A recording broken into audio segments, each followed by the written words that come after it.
everyone, welcome back. So in this video, we're going to talk about Chicken Road 2, whether it's a real deal or just another get rich playing game scam. Quick disclaimer, everything in this video is based on publicly available information and personal opinion.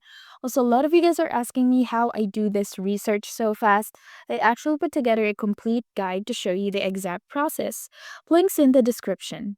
Now, Chicken Road 2 looks like a simple arcade game style where you guide a chicken across traffic. Fun concept, but what really grabs people's attention is the promise of real money or gift card rewards for playing.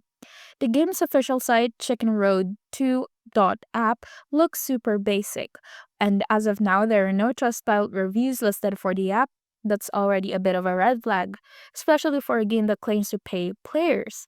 On Reddit and YouTube, some users say the game lets you rack up rewards quickly at first, but when it's time to cash out, things get weird. Either the payout never comes out, or you get hit with tons of ads and minimum threshold you'll probably never reach. Now, for the final verdict, Chicken Road 2 seems more like a clickbait style ad form than a legit money making game. Sure, it's free and fun for a few minutes, but don't expect real rewards. If it sounds too good to be true, it probably is. Now, if you found this video helpful, don't forget to like and subscribe. Thank you for watching, and I will see you in the next one.